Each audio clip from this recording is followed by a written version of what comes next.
I dyshuari për vrasjen e dy fisht në Golluboc të Malishevës është recidivist i veprave penale të kryera në raport me bashkëshortën dhe familjarët e saj. Por nëpërmjet dënimeve, gjykatat thuajse e amnistuan.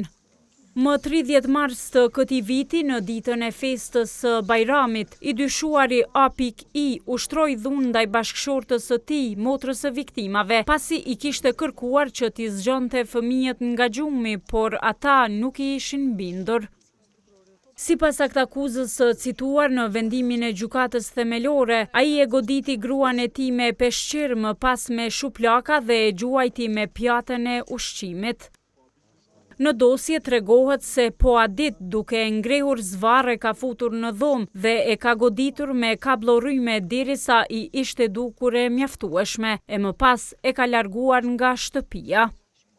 Sipas aktakuzës, ai e ka kërcënuar me vrasjen e familjarëve të saj, po qëse do të guxonte ta mendonte divorcin.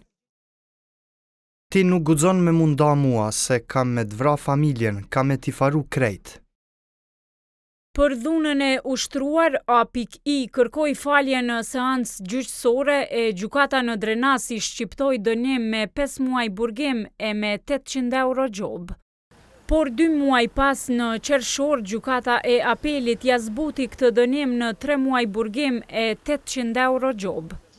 Pos këtij rasti, i dyshuari për vrasjen e dy fisht u dënua edhe për veprën penale kanosje. Në prill të këtij viti, ai i ka kërcënuar me vrasje familjarët e bashkëshortës që kanë inicialet I.M. dhe M.M. Dilni nga lokali se ju vras, keni afat deri të shkoni në shtëpi, sepse si të shkoni në shtëpi, unë do t'ju vras. Por për këtë vepër që e kreu 6 muaj pas, gjykata themelore e Prishtinës e dënoi me vetëm 200 euro gjobë. Arrita Rezniqi, hulumtuese në Institutin e Kosovës për Drejtësi, thot se me këso dënimesh të buta të gjykatave, përveç që nuk arrihet qëllimi i dënimit, kryesit e veprave ndihen të lirë t'i përsërisin ato. Politika jo adekuate ndërshkimore, pa dyshim që ndikon edhe në aspekt ose thjesht përkthehet në mungesë të arritjes së qëllimit të dënimit, çka do të thotë se kjo lehtësisht mund ndikoj pastaj edhe në rritjen e këtyre rasteve varësisht prej situatave në cilat aplikohet ose shumë thjesht nuk aplikohet politikë adekuate ndërshkimore. Në disa raste të vrasjeve në Kosovë, sidomos ndaj grave, kryesit kanë qenë përsëritës të veprave penale dhe dënimet ndaj tyre kanë qenë me disa muaj burgim ose me gjobë.